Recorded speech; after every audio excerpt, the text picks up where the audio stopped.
Gravando, então, tópicos especiais do dia 9 de março de 2021, da disciplina de treinamento físico. Hoje, o tópico especial é sobre coordenação de cinturas, né? Cintura pélvica e torácica durante a locomoção e junto disso, um pouco da história da mestranda Ana Paula Zanardi. Vou comentar para vocês.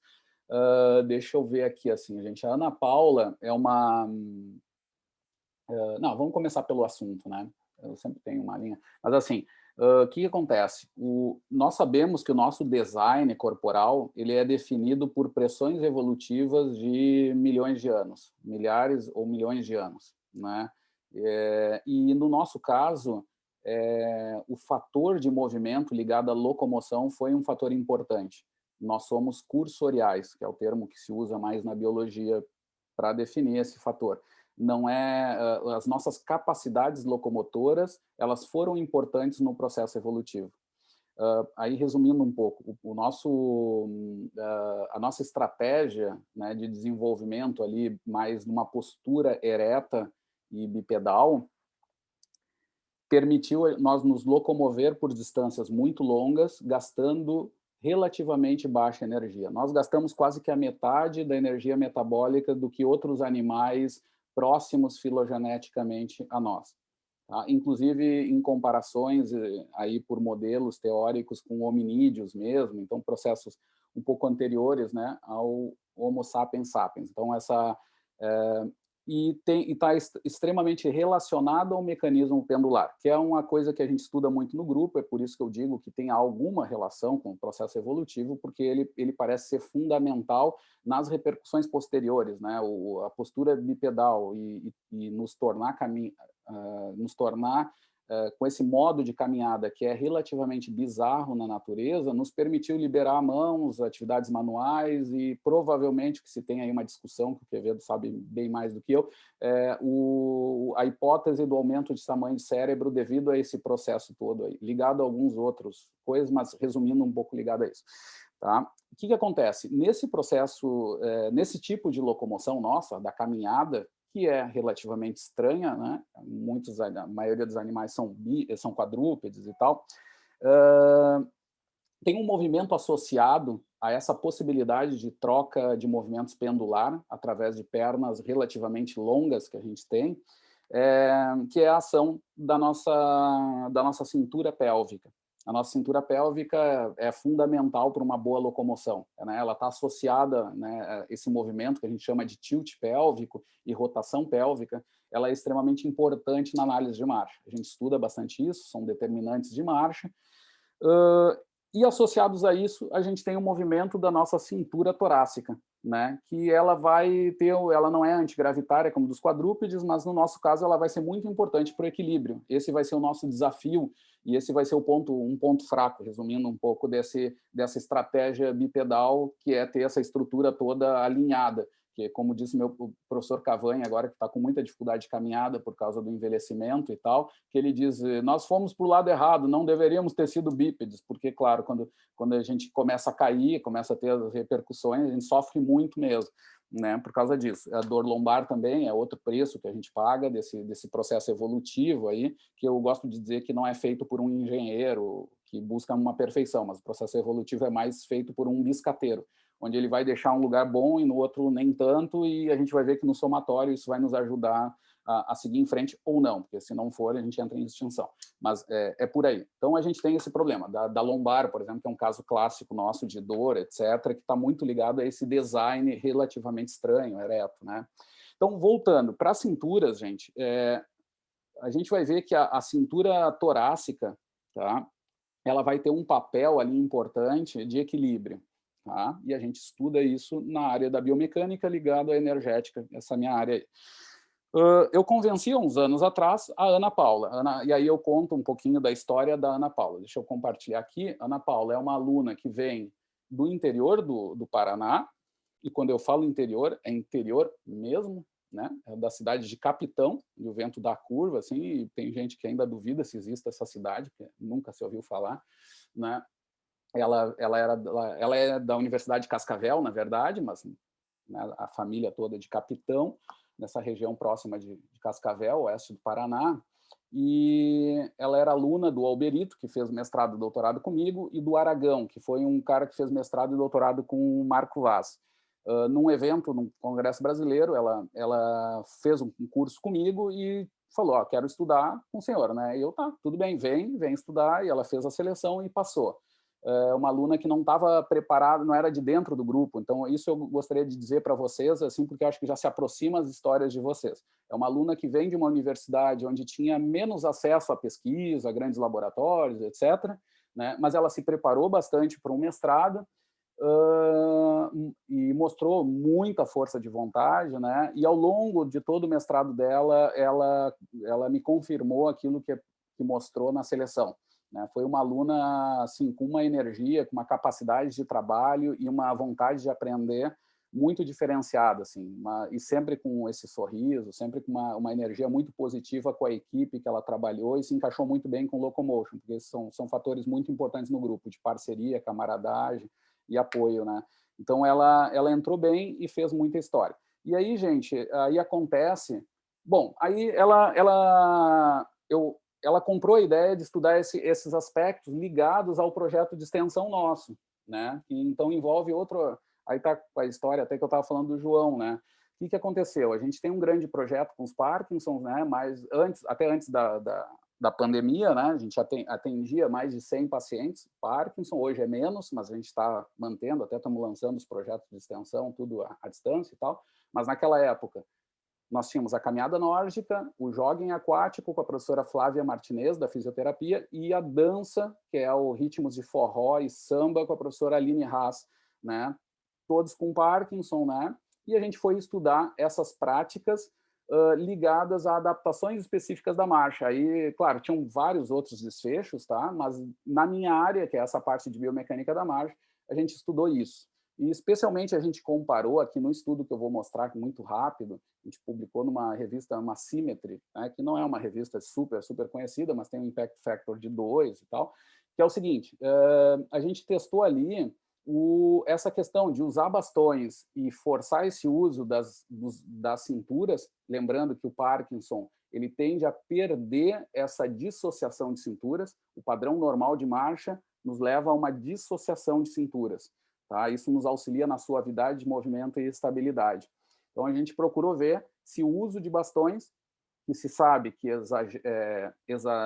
aumenta esse movimento de cinturas, se ao longo dessas 12 semanas, não lembro quanto, era mais em torno de 12 semanas, melhorava ou não essa coordenação de cinturas. Tá? A gente mediu a fase relativa contínua, que é uma medida de coordenação intersegmentar, padrão ouro, e a variabilidade dessa fase relativa contínua, que trata de uma estabilidade coordenativa. A mensagem que eu digo é assim, essa variável de estabilidade coordenativa, ela indica o quanto a minha estrutura, o meu aparato músculo-esquelético, ele é resistente a condições adversas de marcha, né? Então, eu estou caminhando e mudo um pouco as técnicas ou me desequilibro um pouco, se eu conseguir voltar ao padrão normal de forma mais firme, mais rápida, eu tenho estabilidade coordenativa. Se eu não tiver tanto e arriscar mais a queda, eu não tenho tanto. Então, é isso que se mede nessa questão. E, bom, aqui tem alguma imagem, tá, das práticas de dança, aqui da caminhada nórdica, a gente alternava lá o gazebo, né, que é o terreno irregular com a pista, né? Aqui tem alguma foto das medidas, então mais específica na parte de cinemática, fazia toda a cinemática tridimensional, que eu vou mostrar para vocês daqui a pouco. Aqui tem uma imagem do resultado, aqui está a cintura pélvica e a cintura torácica, tá? Ou escapular também, às vezes é chamada. E aqui tem um resultado. Tá? Aqui não fica muito claro, mas estatisticamente a CRP, que é essa fase relativa contínua, aumentou. Isso significa que eles dissociaram mais as cinturas no plano transverso. Tá? Isso foi significativo e aconteceu mais na caminhada. Na dança, não. Tá? Então, foi mais forte lá. Além disso, também se melhorou a estabilidade coordenativa. Tá? Então, eles ficaram mais estáveis, tudo avaliado sem bastão, tá? Só para saber. A gente treinou com bastão, mas depois a gente avaliou como seria a transferência disso na caminhada. Tá? Então, confirmou aquilo. Outra coisa que eu queria dizer, assim, de ponto teórico, antes da gente ir para a história da Ana e contar alguns percalços, alguma história que eu acho bem legal, é só lembrar que esse movimento de dissociação de cinturas associados, né, que faz com que também a gente jogue braço, enquanto que a perna de balanço vai, a perna contralateral, ela vai à frente, faz o balanço, ela tem uma função de estabilidade, de equilíbrio, obviamente. Tá? Ela está ligada a um problema da biomecânica, que é o que acontece na corrida também. É o controle do momento vertical, tá? Ou momento vertical livre, essa é a variável, que é um torque em torno da força de reação do solo, da força de reação do solo vertical. Tá? Para eu explicar isso sempre para os alunos, que é mais intuitivo, é o seguinte: se eu corresse com o mesmo braço do lado da perna, que é uma coisa muito descoordenada, né, eu tenderia a girar. Eu teria uma tendência de giro e sairia que nem um peão, digamos assim. Para não acontecer isso, o que eu faço? Eu uso meus braços no movimento contrário a esse da perna. E aí eu gero um momento em torno desse momento vertical da perna para contrabalançar e me equilibrar à frente. Tá? Esse é e a gente mede isso com plataforma de força e um pouco de cinemática para medir esse torque em torno dessa força central ali, a força resultante no solo. Tá? Mas é bem isso. Então, quando eu não tenho bem esse movimento, eu pago um preço, às vezes, com ação de tronco, que eu tenho que ativar mais para gerar um pouco mais de ação, ou, às vezes, é exagerado, eu passo da linha e eu tenho compensações na perna, e muitas vezes eu abro um pouco mais a passada e assumo uma passada, por exemplo, de idoso, que é mais estável, com uma largura de passo maior, por causa desses problemas problemas técnicos, digamos assim. Então, tem várias coisas que a gente cuida na corrida e também na caminhada. Assim. Eu estou falando muito resumidamente só para trazer para vocês alguns elementos que a gente faz na nossa análise fisiomecânica, envolvendo essa mecânica direcionada à energética, porque tudo isso vai resultar num maior ou não gasto energético. Tá? Então, esse é o assunto. Aí, o que acontece, pessoal? No meio do estágio, no meio do mestrado da Ana, eu fui convidado lá, a professora Bárbara Pellegrini, de Verona, me convidou para entrar num edital para professor visitante. Né? Ela se inscreveu, e eu era o professor convidado. Ganhamos esse edital. Eu fiquei 3 meses, no ano de 2019, na Universidade de Verona, como professor visitante, só que era no laboratório de Rovereto. Deixa eu mostrar para vocês aqui alguma foto. Tá? Para vocês verem. Eu vi que esse negócio funciona. Estão vendo aí o mapinha? Não. Mas agora tem que lembrar onde é que está. Não lembro mais, mas tá. Mas só para vocês entenderem, eu estava nessa região aqui, tá? Eu estudei muito em Milão, os colegas de Milão aqui, tá? Aqui tem uns colegas. E aqui é a Universidade de Verona, do lado do Lago di Garda, famosíssimo. Aqui está o professor Esquena, e Rovereto fica a 70 quilômetros em direção à montanha, o laboratório do Comitê Olímpico Italiano, de esportes de inverno, super importante, em Rovereto. Tá? Então, aqui eu deveria ter as fotos. Então, eu vou fazer na tentativa erro mesmo, vamos ver o que sai. Aqui tem algumas imagens da cidade, aqui na casa dos colegas ali, fazendo um pouco de bobagem, então não se preocupem se tiver coisa meio... Mas, assim, aqui tem algumas imagens, a cidade ela é muito perto da Suíça, tá? Desculpa, aqui é a Áustria já, aqui é pro lado da Áustria, aqui é muito perto da Áustria e tem toda uma arquitetura muito, muito bonita, né? Aqui tem uma imagem de um piloto nosso, aqui está a professora Bárbara, e aqui está o Lorenzo, que é um técnico de laboratório gênio, que botou um sensor dentro do sistema de ventilação ali do K5, onde a gente conseguia controlar o volume expiratório e inspiratório instante por instante, que a gente sempre tem o breath by breath, né, e as quantidades totais. Ali a gente conseguiu ter toda a curva que a gente está montando, e aí esse estudo ainda está em andamento, na verdade. Parou pela pandemia, mas a gente quer fazer, talvez com o doutorado do Lorenzo, ou de algum estudante que queira fazer, sobre a coordenação respiratória locomotora, né? E como os bastões ajudam nesse ajuste, né? Por causa da musculatura acessória e tal. Essa é a teoria. E aqui está a Chiara Zoppiroli, fazendo a caminhada norte. É uma mulher da montanha, uma esquiadora, foi de nível nacional e hoje é uma pesquisadora, é uma professora assistente, né, do laboratório. Vejam a esteira, o tamanho da esteira. 3 por 4 metros, ou é 4 por 5, não lembro agora, mas gigante. O pessoal faz as análises aqui. Deixa eu ver se essa aqui também mostra, não. Tá, aqui tem alguma coisinha, aqui são os loucos colegas, o Aldo Savoldelli, que é o nome do muro lá, que eu digo que ele... a Daniele Keller, a bolsista nossa, está lá agora, na casa deles mesmo ali, para bater o recorde dele, eu brinco, né? Ele virou o nome do muro, é uma montanha pequena que tem em Rovereto, que ele tem o melhor tempo, né? E esse cara aqui faz a maratona, esse aqui é o Spiros, é o médico, que faz a maratona, o tempo dele melhor é 2:40, né? Que não é pouca coisa, né? Muito bem. Aqui tem umas imagens que no dia lá que eu presenteei eles com as camisetas do Locomotion. E aqui tá as palhaçadas nossa. Isso eu indo embora já, né? Tem um monte de gente aí bem legal, grandes amigos. Mas deixa eu mostrar para vocês um pouquinho, ver se eu acho a Ana, né? Esse era que eu queria mostrar, vamos ver. Tem foto de tudo. Aqui começa as comidas, que era sempre um desastre, né? Daqui a pouco acho que vai ter. Aí com a Bárbara. Aqui já está a Valéria. A gente está sempre na mesa, né? Bem coisa de italiano. Aqui está a Valéria. Além da Ana, foi a Valéria, que é a minha doutoranda, foi lá também.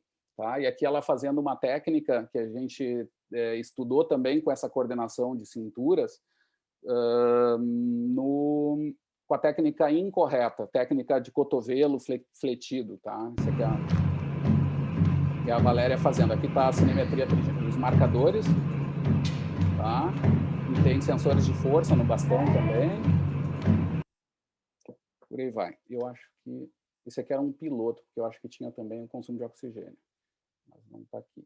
Era o dia de um piloto. Aqui são imagens de Rovereto, só para vocês conhecerem o local. A Ana ficou 1 ano. E aqui tem a parte principal, claro, da aula, né? No restaurante do lado ali tinha o Christian, que é um restaurante que o pessoal de toda a região vai ali, porque é uma coisa estrondosa, de bom. Não tem como explicar. Mas tem o Stinco de Maiale, que eu mostrei, que não é esse aqui. Esse aqui ainda é leve, né? Esse aqui, claro, é bem dietético. É minhas experiências na neve, né? Nasci na neve, se nota, né? Deixa eu ver. Isso era numa prova de esqui que a gente estava lá, mais para incomodar. O Spiros era médico na prova e a gente acompanhando ali. Mas onde é que está o Stinco de Maiale? Tem foto de tudo. Aqui estão as gurias. A Ana é essa loirinha, né? E olhem o pratinho delas, gente. Coisa bem leve, né? E um valor muito barato, gente. Para a Itália era uns 8, 9 euros, tá? Uma coisa estrondosa de bom, com a cerveja boa e tal. E as gurias sofrendo, né? Fazendo essa parte difícil. Se tem algum vegetariano, vão me odiar pro resto da vida, né? Mas é isso, gente. O Stinco di Maiale é exatamente esse aqui, tá?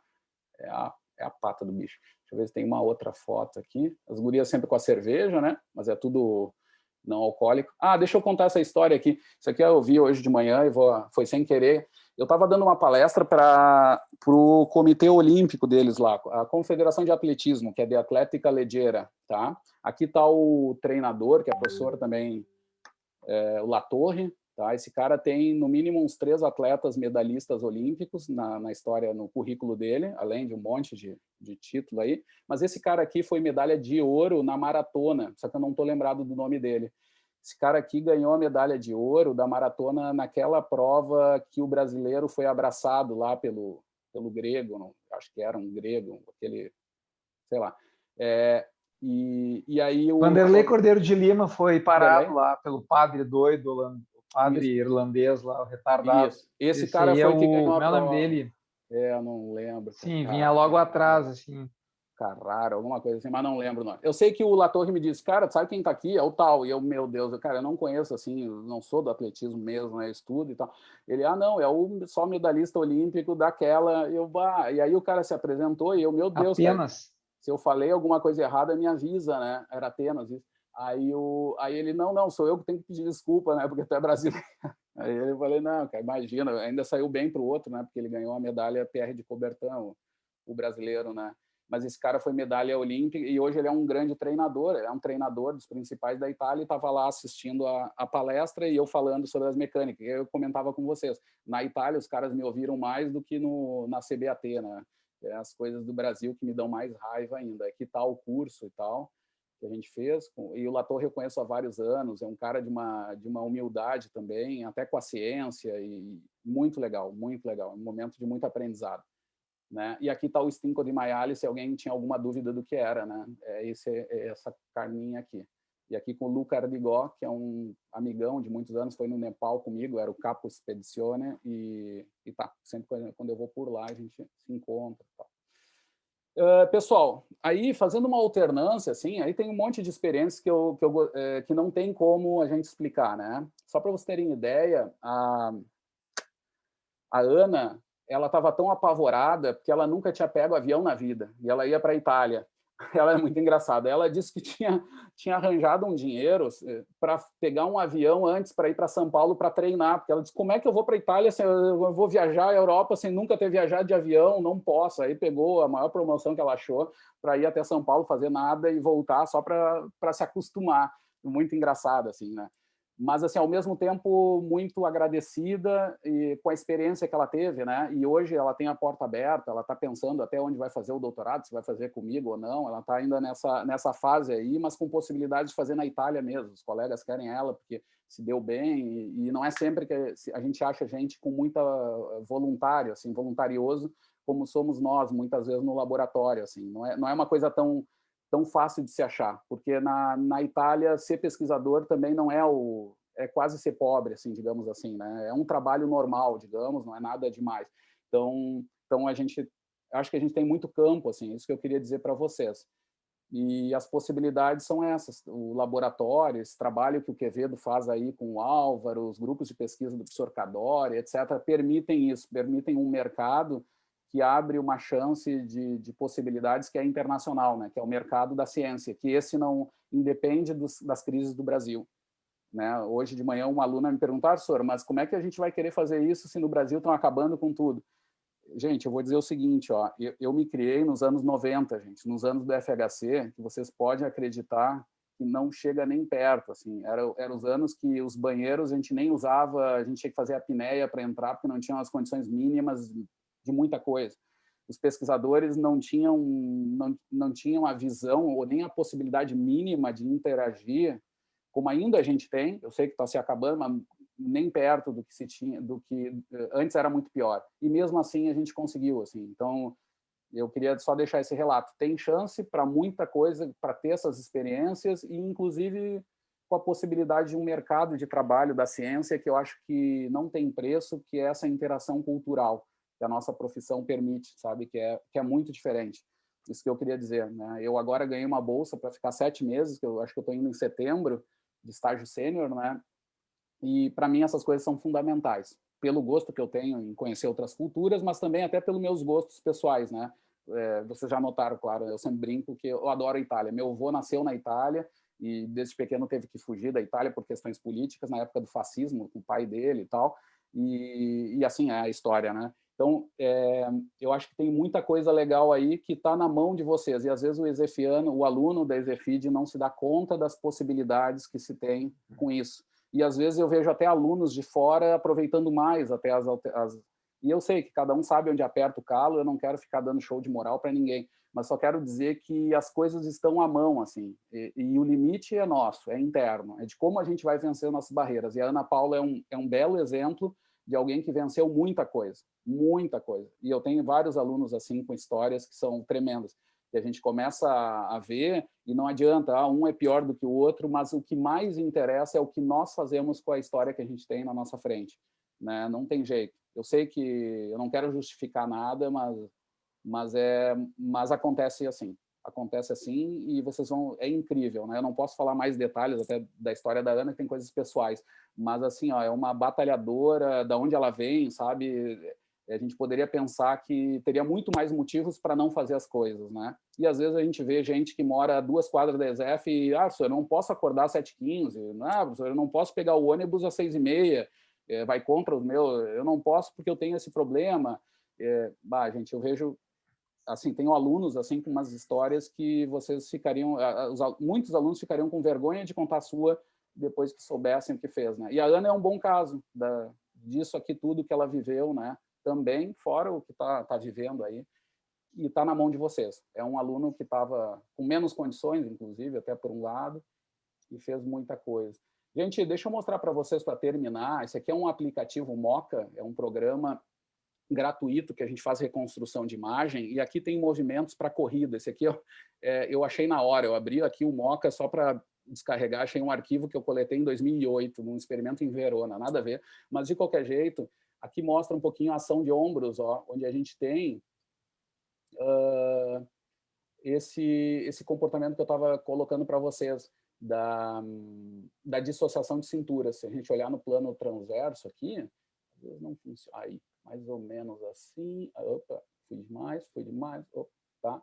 Aí, o que eu faço? A gente tem aqui, deixa eu ver se eu consigo abrir um pouquinho, não tá bom ainda, tá? Deixa eu ver se eu abro um pouquinho, aqui tem um controle de mouse, aí. Olhem só, gente, a ação dos dois ombros, tá? O esquerdo seria aqui o branco, né? E o vermelho direito. E vejam aqui, deixa eu parar em outro momento. Aqui, ó, como tem essa associação, o ombro mais para frente, outro mais para trás, fazendo essa dissociação. Ela é menor, por exemplo, nas inclinações, né? A gente começa a ir numa direção de ir em bloco, né? A gente perde tanto essa necessidade do momento vertical livre nas inclinações. Mas é isso, a gente entender isso é importante, porque vai nos ajudar a ajustar aspectos técnicos, etc., como esses que a gente está vendo aqui. E a mesma coisa nas ações aqui, por exemplo, do calcanhar. Eu assinalei aqui, mas a gente poderia botar também, fazer uma espécie de uma simetria, olhando o calcanhar do outro lado. Então, tem shoulder, ankle, knee, heel aqui, olhem. Do outro lado aqui, a gente tem o esquerdo e o direito, né? Essa aqui é a ação do calcanhar, marcador no calcanhar dos dois pés. A gente pode ver as simetrias, por exemplo, laterais, ver se alguém está elevando um pouco mais o pé ou não. Uma corrida relativamente baixa, né? Baixa. E esse aqui não é na inclinação, uphill diz aqui, mas não é. Esse aqui é plano, mas de qualquer jeito. A gente fez mais, menos 15 e plano, tá? E era 10 km por hora no plano. E aqui estão as oscilações, né? Um pouquinho mais lateralizado de um lado, variabilidade, inclusive, nessas condições. Vejam o joelho mais próximo, que indica aqui esse padrão que a gente tem, em certo grau, é normal, né? Do valgismo, né? Do joelho. Mulheres têm geralmente um pouco mais perigoso esse valgismo, um pouquinho maior, que pode indicar mais lesão e tal. Fraqueza de membros inferiores podem aumentar isso. E a gente adiciona isso nas nossas análises biomecânicas, tá? E a gente transforma isso também em energia. A gente calcula as repercussões desses movimentos em termos energéticos para tentar conversar com a economia de corrida, a economia de movimento e até de caminhada, no caso. Aí é um outro exemplo, né? Seria isso. Tá? Em vários planos a gente consegue ver. Muito bem, pessoal. Esse Moca esse software que eu estou abrindo, ele é de livre acesso, é gratuito, tá? Claro, a dificuldade é a gente digitalizar todos esses pontos. Tá? Isso é mais difícil. Faz quase que automático hoje, né? Mas dá para a gente fazer na câmera também. Durante anos eu fiz, inclusive, e ainda em algumas condições a gente faz. E o software é livre. Ou seja, eu acho que o limite é quase sempre ligado a conhecimento, muito mais do que dinheiro e recursos, né? Deixa eu voltar aqui para parar compartilhamento, que falei demais. Até que não, 10 para as 3, mais ou menos. Gente, deixa eu parar aqui a gravação.